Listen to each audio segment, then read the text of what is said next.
introduce Brian Califano. He's the co-founder and managing partner of AcceleratingCFO. Brian started the company 3 years ago to assist entrepreneurs and small to mid-sized companies in managing their business using policies and procedures utilized by Fortune 50 companies. Brian has worked at some of the biggest names in the media and entertainment industry, including the McGraw-Hill companies, Kaplan, Viacom, and the National Hockey League. Brian has a BBA and a degree in accounting from Hofstra University and an MBA in finance from the Stern School of Finance at New York University. Sal Alesia, he's the first vice president of Morgan Stanley. So Sal has 20 years assisted clients with their financial concerns from a legal investment perspective. Sal began his career as an attorney for the Nassau County District Attorney's Office. In 2004, Sal left the DA's office to start his own law firm focused primarily on litigation, but soon thereafter shifted his focus to trust and estate planning. Through his practice as a trust and estates attorney, Sal advised numerous couples and individuals to craft plans that would ensure the assets that they had accumulated were protected and distributed to their intended heirs. Sal holds a Bachelor of Science degree in Political Science from Villanova and a Juris Doctorate from Whittier School of Law. He currently resides in Plainview, Long Island, with his wife Rebecca and their son Charlie. So I'm going to turn it over to Sal and Brian and let them get started. Thank you guys for coming this afternoon, and we're looking forward to a great conversation. Thank you. So Brian, the topic today is, as we sort of put 2016 into the books and start down the path of 2017, many of our clients, prospective clients, are in that growth mode. And they have been over the last 2, maybe 3 years, and they want to be able to sustain that level of growth. So the first question I would have is, in regard to maintaining that growth, managing your debt before it's too late, why is that such an urgency now? Well, the reason why it's an urgency today is because over the past 9 years, mostly through the Obama presidency, not to sound too political the second, there's been very little to no movement on the federal growth rate. So the prime rate has remained largely unchanged for the past 8 years. So now, as we enter the Trump presidency, the markets have changed. So a lot of, we've already seen before the end of 2016 the first uptick from the Fed Reserve. Now, everything that a lot of people over the past 8 or so years have had variable rate to finance their company or finance their personal stuff, or they're using it to fund their growth. So, for example, home equity lines of credit, credit card debt, variable, anything that you have on variable debt is now going to be indexed higher. And most companies, if you operate open to the past 8, 9, 10 years, it's your first company, you've never experienced an interest rate environment before like that. So for budgetary reasons as well as for practical reasons, I'm suggesting to my clients that anything they have variable to either refinance it fixed or pay down those variable rates right away. Why? Because it's hard to predict your future movements over the next 3 to 5 years. We just heard from the poll from people right now, everybody's projecting positive growth between 10% to as high as 40%. Well, that growth is going to be crimped if you're spending a growing amount of your discretionary income / profits into paying off your debt that you hadn't planned for initially. So it's really important that you finalize that, stabilize it while the market rates are relatively low, and then therefore you can know that, okay, my rate's going to be 4%, 5%, and which may be a little bit higher today, this very day that we're doing this webcast. However, 6 months, 9 months, a year, or 2 years down the line, it could be radically different, and that could really have a negative impact on your business. So just sort of following along that path, let's say that one of your clients has a debt instrument or some sort of loan outstanding now, but it's not due to expire or the rate is fixed for another year, 2, 3 years. In those circumstances, would you still recommend that they should consider refinancing? Yes, I would. For the simple reason that there's enough uncertainty that the negotiation rights are still in your favor. So banks are probably going to be, or any other lender would be more receptive to opening it up now before it gets too late. The prime rate right now is approximately 3.75%. So any debt instrument is going to be based upon that or LIBOR. If you go in today while it's relatively low, it's a lot easier to refinance. If you wait until it increases, and again, I don't know what the Fed's going to do, nobody knows. However, it is certainly more likely to go up than it is to go down. So to hedge your bet, if you will, or to play it safe or conservative, I would suggest to go in there today and make it, fix the rate now so that your expenses for the next example, 1, 2, 3 years is going to be a fixed amount rather than saying, holy cow, it's $1,000 a month, and now all of a sudden it's 1,500 or 1,600. Right? It have a significant impact on your growth rate. You know, even mentioning the fact that the Fed increased the rate last quarter, Yes. and I think they increased about 25 basis points. There's been some indication that they may raise it once or twice throughout 2017, so conceivably another 25 to 50 basis points. How do you see the market in regard to acquiring new debt? Will that tighten up? Will the rates impact significantly change, or is it going to be a slow, gradual change? I mean, it's difficult to kind of predict that kind of thing, but I will say this, is that in the small and medium-sized market, if there is a contraction, it's generally going to be to the riskier investments rather than the quote-unquote the safe ones. So while the environment is good, I always encourage people to, if you're going to take out debt, to make it manageable, but to do it while the interest rates are more favorable. If you wait until it's too late, if you will, then it's hard to negotiate. I think, and especially smaller companies, if you're a company that's been out there for 3 or 5 years, or if your revenue base is, maybe $50 million or less, you're not going to have a strong negotiating point with any bank. Right. And there's alternatives, which we'll talk about later, but the optimal rate that you're going to get is from a bank. And a bank, basically, in this day and age, is going to be more risk averse than more risk, open to open themselves to more risk. So my protocol to everybody is let's fix it. Let's create a finite amount of expenses in all areas, and debt is in many cases the biggest expense that people have in their income statement, and try to make it more stabilized so that you have a fixed amount. So now is the time to negotiate, because again, it's still it's one of those where you get it while the market is at its trough, if you will, and it's now starting to go up. And I think if you talk to most lenders or advisors, they're telling you to come to the table now before it's too late. I would echo that sentiment. So a lot of the clients that we handle are business owners. Yes. And even on the personal side, one of my recommendations typically is, apply for or get lending or debt when you don't actually need it.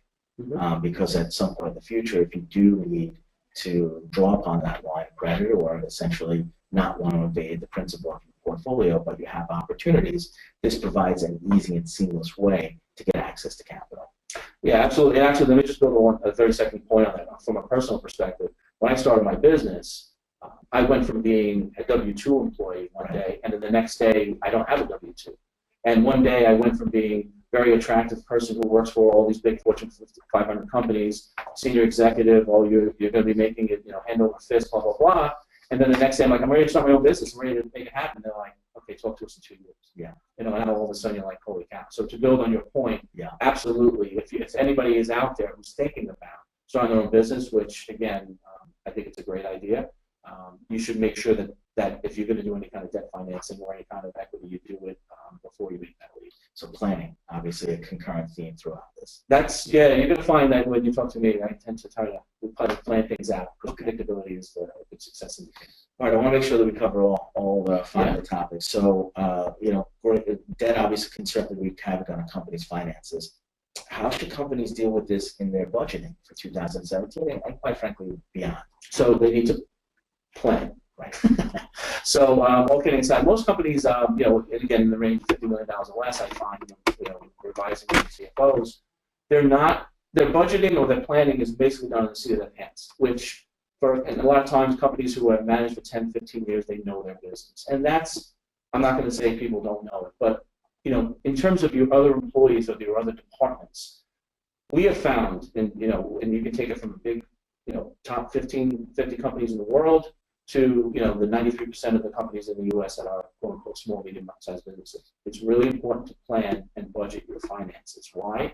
Because if you can't plan it and you can't predict it, it won't happen. Mm-hmm. So if all of our poll questions, again, I'll allude to it again, it's 10 to 25% and 25 to 40%. I would challenge each and every one of those individuals who are answering that question and ask them, how do you plan on doing it, right? And the question was intentionally vague. I didn't say if it was growing it on the bottom line or the top line. Right. So what are you doing? How is you going to end that happen? Are you going to cut expenses? Are you going to go to your top line? Or are you going to do both? And the importance of having a formalized budgeting and a forecasting process, it really allows people to do 2 things. Number one, map out and plan exactly how they're going to grow. So are you going to grow by organically? Are you going to acquire new customers? Are you going to reach out and cold call people? How much is that going to cost you? Is it going to be, what's your success rate on that? There's a lot of metrics or key performance indicators, KPIs, that you need to monitor to make sure that you hit your $10 million goal, $15 million goal, $20 million goal, etc. So it's really important you plan it out. The second thing that's really important that I emphasize in organizations is accountability. Now, for example, when I talk to owners, right, if it's a small business, like it's a 20 or 30 employee company, the owner, I'll work with him or her one-on-one. We'll map out exactly what we're going to be. Now, the question is, okay, so we're planning on doubling our revenues from 3 to 6, 10 to 12, whatever, 10 to 20, whatever you want to call it. Now, what about the person that's sitting outside that's selling and marketing? What are their goals? How are they going to help you reach the 20 million? So it's important to bring those people in and be transparent about it and say to him or her, okay, online sales this year was 500,000. We're going to make it to $1 million. And this is how we're going to do it, and really map out the steps that you have in your budget. And then every month or every quarter, you go back and you say, how are we doing? Oh, we got this far. We're not doing as well. What do we have to dial up, and what do we have to adjust to make that happen? And all of those things are really important if you're going to reach your growth goals for 2017. If you don't measure it, there's no way that you can manage it. Right. And so listening to that, it's so similar to the way that we handle it on the personal side. So from a planning perspective, right, first thing that we do is we try and figure out what are their needs, what are their goals on a personal side. But a lot of the times the personal and the business are one and the same, right? It's especially when you're dealing with business owners, whether it's small to medium-sized businesses, their wealth, their future is tied up in that business, and ultimately the planning takes a very large component of it. What I'm hearing you say is that the planning allows for a projection, and then compare it to actual. So instead of planning out 5 years in advance, which you probably should do anyway, you start with that in mind, but really you need to bring it down to a quarterly level. And then once you have that budget and projected, then quarterly sit down, what was projected, what's actual. And now you can right the ship within that time period, as opposed to a year or two into it saying, hey, this is what we projected, but our actual is this. And now what do we do? Absolutely. Well said. And the only thing I'll build on is that when you measure at the end of the first quarter, I would challenge that my clients, I always challenge them and say, hey, how does the next 6 months look? What do we need to adjust? The budget was the guidepost, yes, but now maybe we did better than we anticipated. Are we just going to basically, put into slow down the gears and coast the rest of the year? No. You're going to figure out maybe you were more successful in the campaign than not. One of the huge advantages of being a quote-unquote small company versus one of the large companies is you're nimble and your ability to adjust. Mm-hmm. And having a rolling 3 to 6 month forecast and constantly gauging how you're doing and comparing yourself to where you want to go to is imperative to hit your growth goals. Not that you want to reach, but go beyond it, right? So, like to use a sports analogy, you don't run to first base, you run past it, right? And that's the way I try to approach goals that we set for financials. And you can apply that in your personal life, and in many ways, for many small business owners, is a blend of personal and business. So the same exact discipline works in both. So just follow-up question to that. In your experience, how many business owners have you either worked with directly or maybe indirectly that have actually implemented a budgeting process? It's a great question, and I would say for my clients personally, and that we've known, before we got there and started implementing it, probably 20% of our clients actually have a formal budget process. Again, it's mostly because one thing is time, right? So I don't have time to plan it out. I know my business. I'll get there when I get there. And part of it is the lack of experience in doing that. I think working at a larger company and the processing and the policies that you follow is a huge advantage that many small companies just aren't exposed to. It's not because of intelligence; it's really a lack of resource and experience. Once my firm sits down with companies and walks them through the process, it's kind of like, yeah, and they feel 1,000 times better. Because it's one thing to say, I think I'm going to grow 40%, right? But it's another thing to say, I'm going to go from $2 million in revenue to $4 million in revenue, and I'm going to do it by these 3 or 4 factors. And these are the key performance indicators that are going to tell me if I'm heading in the right direction. So what it sounds like to me is a wish versus a plan. Exactly. Okay. Let's move on. So it's clear that budgets can outline a business plan and make companies accountable for their performance. Right. How do companies' senior management team impact the company? And what's assembling a management team should you build for now or for the future? Right, and I think one of the things that I'm sure you would want to say when you talk about wealth management is when companies start, they usually have an exit strategy they have of forecasting 3 or 5 years down the line. for various reasons, whether it's for a product you want to sell or because the owner is starting to advance in age and they want to start a succession plan. In either case, it's important to assemble a team around you that will get you to your final goal. So let's say, for example, let's take the succession example.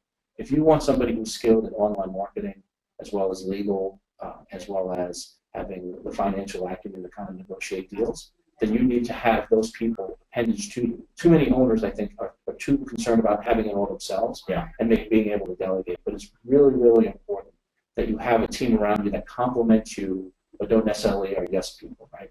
Another common example, which most of my clients apply for, is getting ready to be a public company or selling yourself, right? So what I always tell people is that you can't build for today, you have to build for tomorrow. And the reason why is because you don't know when that opportunity for an investor or for that opportunity to be bought out or to sell is going to come along. You can plan for it to happen in 5 years, but markets change and things happen.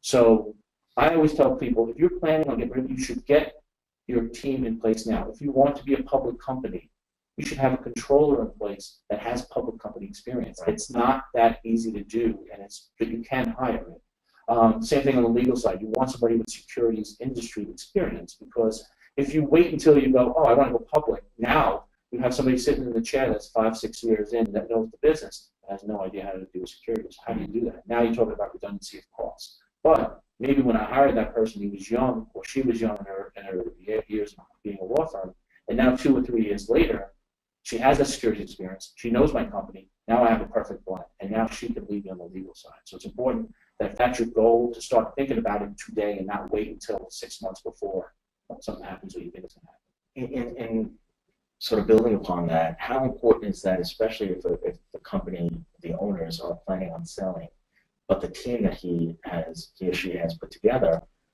to a potential acquirer, what are they looking for from a management team perspective, knowing essentially that when the company is bought, the owner is gone? Yeah, and frankly, I've seen more deals than not happen because they looked at the owner and said, if I remove you, I can't. What am I buying? I'm buying you. So I'd rather give you an employment agreement than buy your company, and then get quote unquote rid of all your companies, and that usually causes the deals to fizzle away. By having a team in place, and usually a good gauge, actually, I ask people, how many vacations you take this year? If they say no, none, there's a problem. That means you don't have the right team in place. Yeah. And there's a lot of companies that have had the same fill in the blank, the controller, the marketing person, the office manager's been there 15, 20 years. And he or she, why is she? They're nice people. Are they going to get you to the place you want to be? No, but they're nice. But at the end of the day, it's important that you get the clientele, the management team, that will be not only attractive on the inside, but from outside investors. And it's important to do that up front and have it prepared. Yeah. Because if you wait too late, you only have one chance to make a first impression. Yeah. And if a person comes in and sees the management team is not there, they're going to probably walk away. I got it. Management obviously is important. So it sounds like whether running the business or potentially getting it ready for sale, maybe even giving them financial incentives to help you with the transition. Yeah. Maybe ways to motivate them as well. Yeah. Let's shift to how a company should diversify themselves in the marketplace. What do you see being an important trend in 2017 that will help companies stand out in a very crowded marketplace? Right, and I will say this, and it sounds weird coming from a CFO because we're usually the web blankets in the room, but video marketing, specifically video marketing, has become a growing trend. And I know that many people who look at Facebook and Facebook Live, is going to be no doubt. And I get it, but they'll say no doubt. Yeah, they will. They're very insulting to me. It's not that nice. But the biggest impact is that if you look at the statistics, it's pretty impressive of what a difference a video advertisement makes versus a non. Hyperline Media has a couple of stats that they published over the past couple of months. Crazy stats like an ad is 200 to 300% more times to be hit as a video component than not. The click-through rate is 84% higher when you have an email attached with a video than not. 64% of people are more likely to buy. The leads lead to a buy when there's a video component to that. So as a CFO, as a finance person, that makes a lot of sense. Now let me ask you this question. How many small businesses do you believe is planning to do a video component to any of their campaigns in the next 12 months? based on the statistics that you just told us and the fact of how impressive it is, I would venture to get to the majority, 50, 60%. Yeah, that would be resoundingly wrong. Actually, only 22% of small businesses, U.S. small businesses to be specific, are planning to do a video marketing campaign in 2017. Which to me, as a small business owner, as well as everybody else out there, I would say it's time to hop on the bandwagon. You know, stop videotaping. Your kids running in a play and posting it on Facebook, for example, and start thinking about how can I grow my business? Because if people are that engaged, YouTube is reporting 100% increase year over year in their mobile users going on, and it keeps on doubling and doubling. Yeah. So people are viewing it, and we don't have our cell phones in front of us, but they're constantly attached to us, right? And people are probably viewing this webcam on an online mobile phone. People are using online video and looking at what they see as a primary indicator of what to buy. And we as small business owners need to start capitalizing on that and seeing that trend and making it happen. It doesn't have to be elaborate. It doesn't have to be intelligent. Actually, about 40% of content that's done on mobile is comedic in nature, and it's make people feel ease in doing it. There's a whole neuromarketing study that I won't bore everybody on with, but you should really look at it. But the key takeaway is if you want to increase your sales or increase your leads that lead to sales, which is what we're all here for, start thinking about video marketing. That makes sense. I do a lot of sort of reading and researching and stuff of that nature, and I guess it sort of plays upon a picture's worth 1,000 words, but this is even more impactful. Yeah. Because of the video component. And I think I've read in the past that Google is the top search engine. Yes. And number 2 search engine is actually YouTube. Yes. And from a personal experience, I don't attempt to make any recipes or build a piece of furniture or put together any toys for my son without searching YouTube first, watching a sort of how-to type of tutorial, and then sort of saving myself hours. Would it make sense? Obviously, that makes sense on a product-driven type of business. What about a service business? I think for a service, well, first of all, on the product, to build on that, just a quick example that was very successful. A client of ours, Coco Jack, which is a coconut opening, and for those on the video watching this on webcam, if you want to view it afterwards, you should. But they actually went on to, we helped them get on to Shark Tank. Thank you. They got on Shark Tank and was able to get funding. But the big reason why they were able to grow their sales was because he created an online marketing platform targeted specifically and showed people how to use it. Right. And he showed 5-year-olds opening up coconut with this contraption where you hammer it and pop it open, and 80-year-olds. So that's a very compelling message, right? Because it addresses several questions that you would otherwise deal with. On the service side, I think my personal thing is it's hard to show somebody, for example, ordering books or serving food, but maybe show the atmosphere or have something linked, kind of similar to a commercial that you would see, quote unquote, old school TV. Have something where experience is really making it link your brand to something that's good, whether it's a racing car or a positive experience, somebody smile, whatever the case may be. So that's really how a service company could be a good example of that. Okay. I want to make sure that we cover all 5, and I know we're kind of running a little bit tight on time. Okay. So we've outlined several things that we need to look out for in 2017. All of them have one thing in common, which is money. Right. So how can companies find the sources of funds to make all of these plus run their daily operations in reality? Right. So I think all the 4 steps that we've outlined is really preparing us for that big moment when you're in the room with a key investor or acquirer or somebody who's going to lend you money to help you get to the next level. All of these things requires planning, and all of it requires making sure you have the right parts in place. Again, to use a trite expression again, you only get one chance to make a first impression. By building your management team, by budgeting and forecasting and hitting your goals, and then showing and demonstrating that you have all your cost constraints under control and the right management team in place. When that person comes in, or when you solicit somebody, to whether it's friends and family, or your angel investors, or your various seeds, A through C, before you go to significant rounds if you go the public route. Those are all key matters where you're going to be presenting to a lot of people, and you're going to fail more than you succeed. But the key components of all of that will be you have to prepare for that day. And I think that if you, by having the money in place, in order to attract it, you've got to build it the right way. You have to build it with quality. And I think all the things we talk about, whether it's quality of earnings, quality of your leads, or the quality of the management team that you have in place, it all has a common theme, which is if somebody comes in from the outside that they want to invest in, and I think you should turn the table sometimes and say to yourself, if I would go back in time, would I invest it the same way? You know, would I invest $1.5 million in a company to help it grow to the next level? And these are the things that you have to weigh and to concern yourself with. And I'll just mention this briefly because I know we want to go to Q&A. But you know, the Jobs Act, which is a Jumpstart Our Business Startups Act that came out back in 2013, they just, well, not just, but about 6 months ago, back in June, they enacted another article in it, which basically, simply put, makes it easier for unaccredited investors to invest in startups.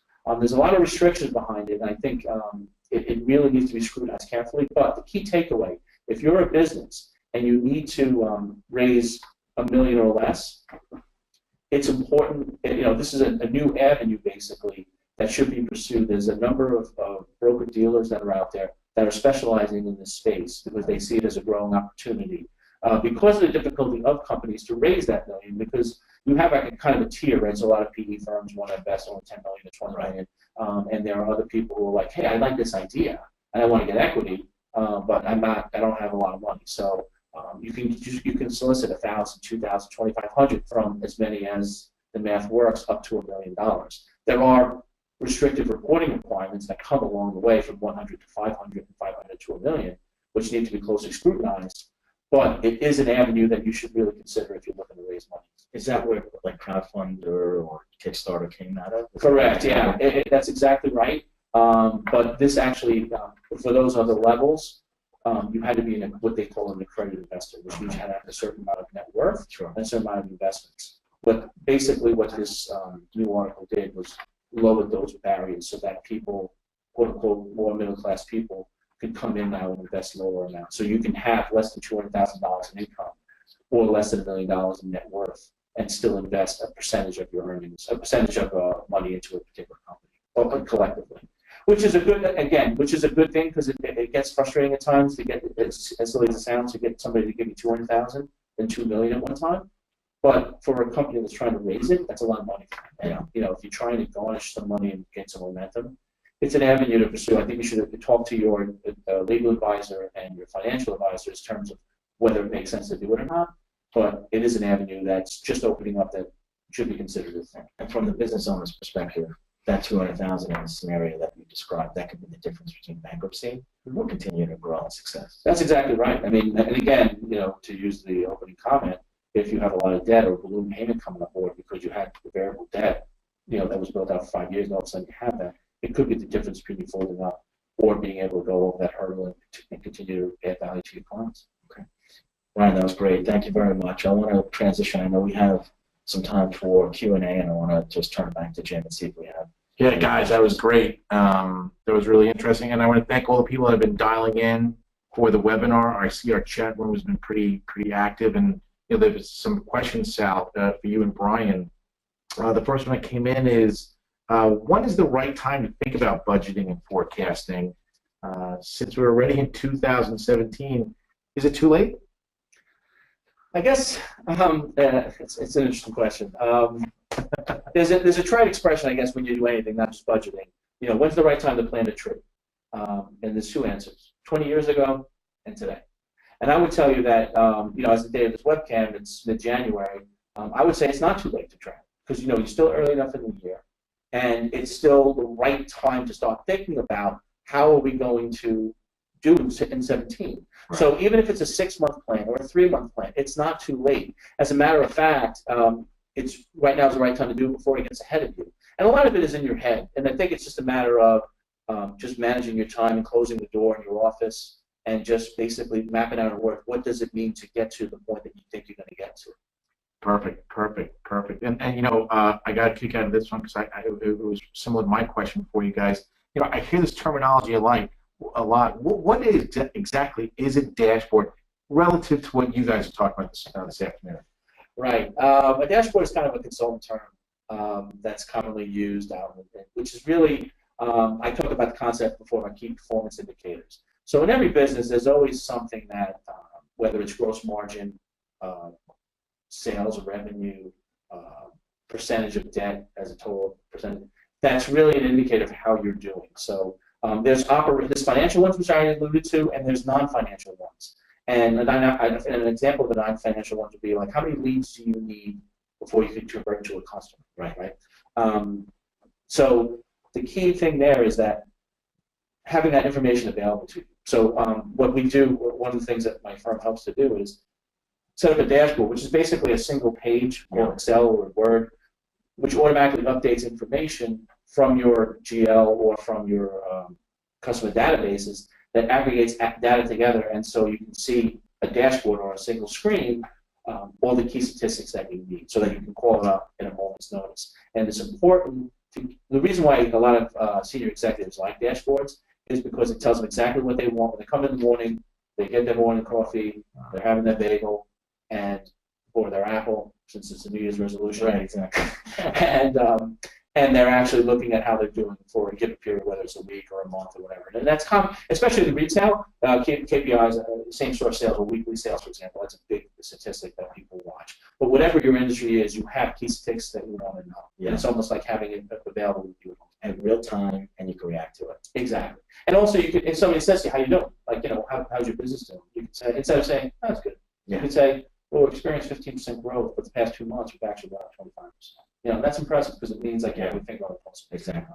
Wow, that's great. I think this next question must have came in from one of our small to medium-sized business owners, which keeps in with our theme is, I don't have a lot of money to allocate to marketing right now. Is video marketing really necessary? And the second part is, do I need to hire someone to handle it? Well, I will say, and then I'll turn it to you and see what your thoughts are. But my initial thoughts are, it is so, in this day and age, with all the technology that's going on, and with the cost of it driving down, if you can't afford, frankly, if you can't afford video marketing, you probably can't afford to be a business. But I mean, I cited the statistics before about how successful video ads are. So I would challenge the questioner that I think the investment is there. So if you do, whether you do a simple Facebook ad, Instagram ad, or if you just add video content to your website, you're going to see an uptick in your conversions. And remember, we're in this to add value to our customers, but the way you measure how you're doing is how profitable and how your cash flow is. So I would invest whatever you could. Now, whether that means cutting this person or that person or taking less of a salary to make it work, it's a short-term investment for a long-term gain. It's not that long-term in advance. And if that means, the second part of that question was, do I have should I hire outsource? I would say that if you don't have the time to do it, then you need to focus on it. Because in that specific question, if you don't have sales, you don't have life. It's your blood flow of your company. So just using the budgeting component and adding into this mix, so I think one of the key questions is, okay, if I don't have a lot of resources, how much should I allocate towards this? Is there a rule of thumb where you say, okay, I should dedicate X% of revenue towards marketing, or how would that work? So a benchmark, I mean, every industry is a little bit different, but I would tell people that if your ROI on your advertising, if you can't get at least 50% return on your investment, then you need to find a new market. Okay. You need to find a new person. And I know that sounds aggressive, but in our business and in the marketplace that we work in, you can't afford not to, because if you're going to spend $10,000 and not be sure if you're getting anything, if anything, then that's a problem. Because there are enough data out there today, and there's enough focus, there's enough marketing companies out there, and we alluded to a few minutes ago, Facebook Live, excuse me. They have the intel even on that level to do. So, and if you go to the Instagrams, or if you go to a smart online marketing company that can help you channel your marketing efforts, the technology, and it's not a lot of money. Yeah. It's a very small investment that can have a huge impact in your company. So to answer that question specifically, find the money and find the way to do it. Even if it means taking on debt or something. Even if it means taking off debt, fix it. Yeah, fix it. Yeah. Well, that dovetails perfectly into another business owner sent in a question. I started my business a couple of years ago, and my bank won't lend me the money. How do I finance it now? And I think this is open to both of you guys. Yeah. I'll go first. Yeah, please. So in that scenario, and I think one of the things that again, going from a big company atmosphere to working with 50 million or less in revenue, the biggest impact that I saw was how risk-averse banks have been. And a lot of it is because of history in 2008, I get it, and legislation. But banks will not look at any business until it's been around for at least 2 years, right? And they just won't, which is unfortunate. But again, it's the wrong thing. So what do you do in that scenario? Well, there's that friends and family component that we spoke about earlier, and I think it's one of those. The way that I was brought up, you don't ask, you don't have family and friends, family and business don't mix. But I think, sometimes you need to do that, or you save for a rainy day, and that rainy day may be that day that you start your business, or it may require people who are smart enough to could be components of key management team of your business. You try to attract them and have them finance it. And I guess it's it's like when I tell my kids, if you want it bad enough, you'll find a way. Yeah. Whether that bank might not be the bank that does it, but you go down to the next bank and that bank. There's other more expensive avenues to choose, like hard asset lenders and maximizing your credit card, all of which are risky components. But not that I'm advocating people take on debt and such, but I think sometimes if you feel that strongly about your idea, and if you feel that strongly that you want to get the funding to make an impact in society and in business, you sometimes just have to take the lead. Yeah, and from our perspective, again, really focusing more on the personal assets, that side of the balance sheet from a financial perspective. I like to tell success stories. So a client many years ago had a company that was relatively new in that within that 2-year period. Yeah. And he had earned a lot of money. So it wasn't that he didn't have the capital per se, but he'd spent a lot of that money on his home and some other types of investments. But he had a lot of untapped equity in the house. And so one of the things we talked about was maybe putting a line of credit against the home, and he used that from his perspective as sort of a revolving line of credit that you would probably get in the commercial space. But over a period of time, we then did a fixed rate mortgage where he capped his exposure on the variable aspect of the interest rate moving, and was able to really use that to continue to go out and make acquisitions and feed that money to add fuel to the growth that he already had. It's not right for everybody, obviously, and you have to be able to pick and choose. To your point, I would never recommend somebody over leveraging themselves, right? Because then they start to choke on the debt when they can't make these payments. And if everything is locked up in your business and you don't have access to liquidity, it's a recipe for disaster. So I think the tenet really is it's on a case-by-case basis. Yes. But if you think it's going to be successful, you have the commitment, and you can convey that to others, there will be other people out there that will take chances with you. And that's where financial advisors like yourself are an avenue that need to be pursued, because most people may shy away from that because they don't want to talk about it with you. Yeah. I don't want to say embarrassed or ashamed, but kind of like it's a cultural thing sometimes. You don't want to talk about your finances, but it's important to be as transparent as possible. Not to tell the whole world what your tax return is, to exaggerate the example, but to go to people like yourself and say, hey, listen, I want to start this company. What do I do? Right. And leverage the people around you to help you get to where you need to go. Great. This is great, guys. I think we have time for one more question. And Brian, both of you guys referred to this earlier.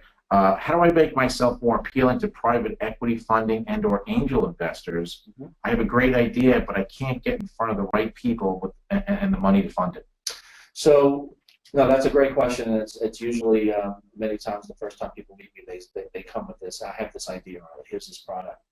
And I think the key thing is that most companies, it's got to be, there's a difference between like a company and a product, right? So an idea. And I think an idea is something where I figured out a new way to create a widget, all right? And that may be well and good. But the way that you're going to attract investors and the way that you're going to attract money, frankly, is having proof of concept. Right.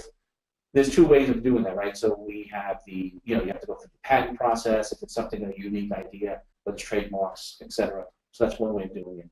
But you also need to do the market research and prove it out that it will actually work, which means in many cases selling it, test producing it, figuring out how much it costs. Again, going back to our earlier mantra, measuring exactly what it takes.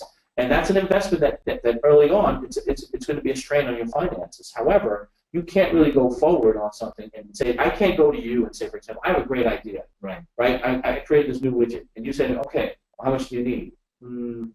Probably between 500,000 and 4 million. Really? That exact? And the reason why you get specific, but if I came to you and said, listen, if you gave me $500,000 today, I'll be able to create a widget that's been approved by the U.S. Patent Office, that's been test marketed in 3 places, and that's proven to be done, and I can give you your money back in 3 years. What do you think? Now, again, there's a lot of salesmanship and that may be more investigation, but there's a difference because the level of specificity and the level of detail that I've been able to provide to you will give you more comfort. Because if you go in with a set of 5 questions, and if you can't answer those 5 questions, you walk out. Yeah. If you answer 5, then you have another 10.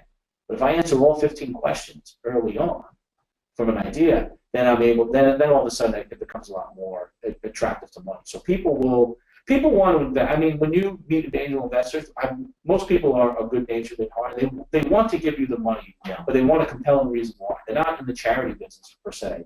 In this particular instance, they're more interested in finding out: are you going to transform something? How are you? How is your management team? Do you guys work together? What's your story? And then they say, all right, I like you guys. I like the way you work. Tell me what the business plan is. That's really how in reality it works. You don't go right to the numbers until after the proof of concept that really comes into play. And I think to sort of build upon that, what they're really investing is you. That's right. They're investing in the individual. They're investing in the team, as you suggested. The product itself is separate and apart from that, right? So the market research, what the market share could possibly be, you don't even get into those details unless and until you can provide and present a cohesive plan and how you're going to get there. Yeah. And it goes back. That's a great way to tie it back to the original thesis, which is planning is paramount. Yeah. Right. I think it was a Warren Buffett that said, if you fail to plan, you plan to fail. That's right. So I think as we sort of wrap up, I'm not sure if we have any other questions. I think that's it. Okay. Yeah. At this stage, the key takeaway from anybody who was dialed in, and maybe people that may view this in the future as part of the replay, and I really bang the drum on this perspective as well. Planning is key. It's paramount. You want to do it from the onset, and make sure that you continue to revise that. That's not something that you set and forget. Yeah, that's right. That's absolutely right. Planning is part of it, and it's constantly managing and holding yourself accountable and your team accountable for results. It's not about a blame game. It's about getting to that goal, whatever that is, and working together as a team. Great. Brian, this was excellent. Thank you for having me. This was awesome. Great. Jim, thank you. Appreciate everybody who logged on. We'll have our contact information if you do want to speak directly to Brian, if you're one of those business owners that have some of the concerns or questions that we raised today. I'm sure Brian will be more than happy to speak with you. Absolutely. My contact information will be up there as well. Yep. And thank you again.